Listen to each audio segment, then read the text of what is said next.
ایک آدمی تھا تو اس کی بیوی میکے گئی تھی، دن اوپر ہو گئے تو بیوی آئی نہیں. اس نے بیوی کو میسج کیا کہ کب آؤ گی. بیوی نے آگے ایک اور بات لکھ دی، کوئی بات بھی تھی. اس نے تھوڑی دیر بعد پوچھا تم یہ بتاؤ کب آؤ گی. اس نے پھر کوئی اور ایک بات ادھر لکھ دی. خاوند نے پھر پوچھا تم یہ بتاؤ آؤ گی کب. سمجھ آ رہی؟ باقی باتیں چھوڑو، تم نے آنا کب ہے. اس پر پھر اس کی بیوی نے اپنے شوہر کو ایک لطیفہ لکھا. انہوں نے کہا ایک شیر تھا جنگل میں، اس نے جانوروں سے کہا بھی اپنے ماتحتوں کا خیال بھی کرو اور اپنے ماتحتوں سے پوچھ گچھ بھی کیا کرو، اور یہ گڑبڑ کریں تو ان کی ٹھکائی بھی کیا کرو.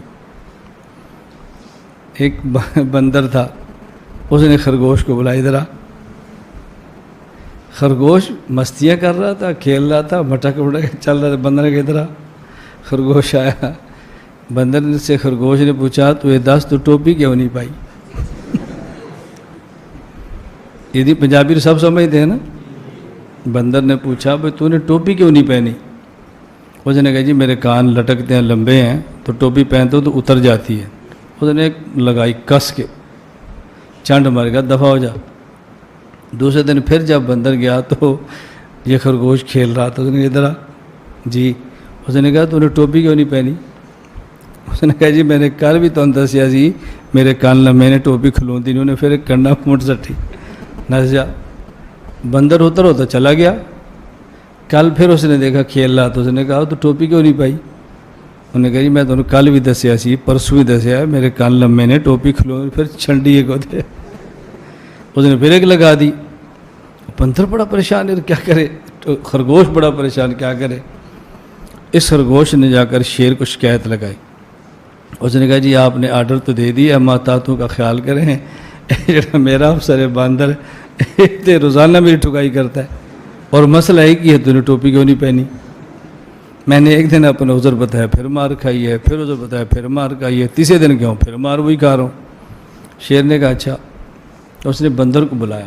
بندر کو بلا کر کہا بھائی مارتے ہیں ماتحتوں کو لے کر، کوئی بہانہ تو ٹھیک ہونا چاہیے. تو ایک ہی بات پر ایک دن مارتا ہے، پھر دوسرے روز مارتا ہے، اس طرح تو پورا ماحول خراب ہو جاتا ہے. مارو لیکن کوئی بہانہ ٹھیک ہو.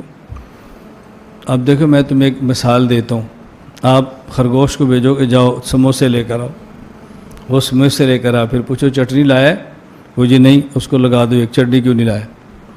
اگر وہ کہ جی لایا ہوں تو پھر پوچھو کون سی لایا، دہی والی یا آلو بخارے والی؟ کہ دہی والی. پھر ایک لگاؤ آلو بخارے والی کیوں نہیں لایا. اگر وہ لایا آلو بخارے والی پھر مارو، وہ تو دہی والی کیوں نہیں لایا.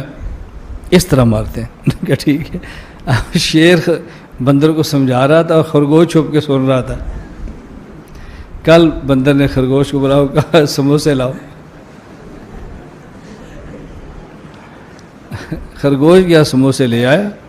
اب اس نے سموسے بھی لایا اور چٹنی لایا دہی والی، اور ساتھ چٹنی لایا آلو بخارے والی. اب کیسے ماروں.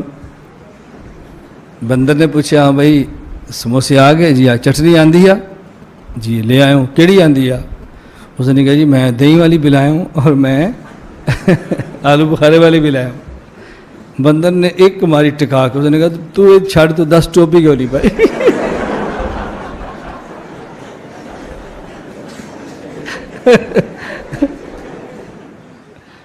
وہ کیا ہوا ہے، کہتے ہیں کہ وہ ان کے دوست کی کہیں شادی تھی، تو جو بے وقوف ٹائپ کے لوگ ہوتے ہیں نا، ان کو بہت سوالات پوچھنے کا شوق ہوتا ہے کہ نکاح کے بعد کیا ہوگا اور کیا بیگم سے بات چیت کیسے شروع کرنی ہے. کیا وہ پاگل ہوتے ہیں یہ لوگ.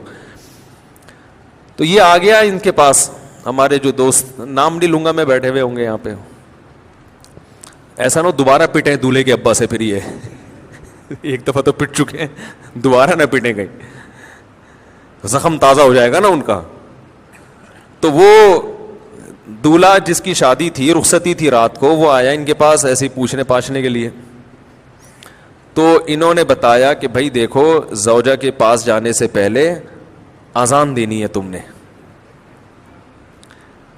اس کا فائدہ یہ ہوگا کہ نرینہ اولاد پیدا ہوگی صحت مند. صحت.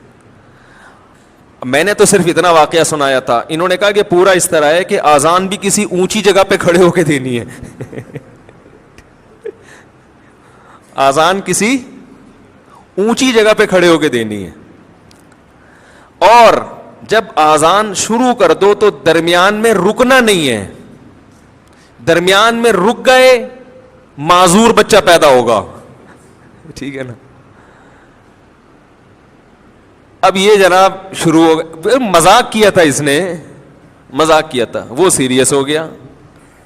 اب وہ دلہن بیٹھی بھی ہے, یہ ڈریسنگ ٹیبل پہ چڑھ گئے نا, اس سے زیادہ اونچی جگہ ان کو نظر نہیں آ رہی تھی, تو شکر ہے الماری پہ نہیں چڑھا. الماری پہ سے نہیں چڑھے کہ بھائی جب چڑھ جاتا الماری پہ تو کھڑے ہونے کی جگہ نہیں تھی. وہ بیوی کہتی کسی بندر سے میری شادی ہو گئی ہے. وہ ایک آدمی گیا نا نفسیاتی ڈاکٹر کے پاس کہ مجھے وہم ہو گیا کہ میں بندر تو نہیں ہوں. تو ڈاکٹر نے بولا پنکھے سے اترو گے تو میں علاج کروں گا نا اپنا, پنکھے سے تو نیچے اترو. تو ڈریسنگ ٹیبل پہ کھڑے ہو کر انہوں نے اذان کہنا شروع کی. اب وہ دلہن پاگل ہو گئی, چیخنے لگی یہ کیا کر رہا ہے بھائی, پاگل تو نہیں ہے, اور جا کے نا دروازہ بجا رہی ہے. تو یہ اذان کے دوران اس کو کہہ رہے حی علی الفلاح, اس کو اشارہ کر کہ نہیں کرو, اذان بھی چل رہی ہے, حی علی الصلاح حی علی الفلاح, اور اشارہ کر رہے کہ نہ نہ نہ. وہ دروازہ کھولا, دولہا کے ابا نے, دلہن کہہ رہی اس کو دیکھو کیا ہو گیا, یہ کون ہے, پاگل ہے. بھاگ گئی, وہ ظاہر ہے بھاگنا ہی تھا اس نے, گھر چلی گئی, تو نفسیاتی پاگل ہے. تو وہ صاحب مجھے سنا رہے تھے کہ صبح دولہے کے ابا آئے, انہوں نے پہلے دولہے سے تفتیش کی نا کیا ڈرامہ ہے بھائی, تو اس نے بتایا وہ فلاں صاحب نے. تو کہہ رہے صبح آتے ہی انہوں نے گریبان سے پکڑا, بات چیت شروع کرنے سے پہلے مکے لگانا شروع کر دی. کہہ رہے میں پوچھ رہا ہوں مسئلہ کیا ہے. انہوں نے کہا یہ میرے بیٹے کو تو نے کیا سکھایا. کہتے ہیں میں نے کہا اس میں خود سینس نہیں ہے کہ جو بھی جو سکھا دے آپ سیکھ لو گے کیا, کیا خیال ہے بھائی. یعنی کوئی بھی کچھ بھی کہہ دے تو آپ اس پہ عمل شروع کر دو گے, اس میں اتنی عقل نہیں ہے تو مکے تو اس کے لگاؤ جا کے. تو وہی ہے کہ وہ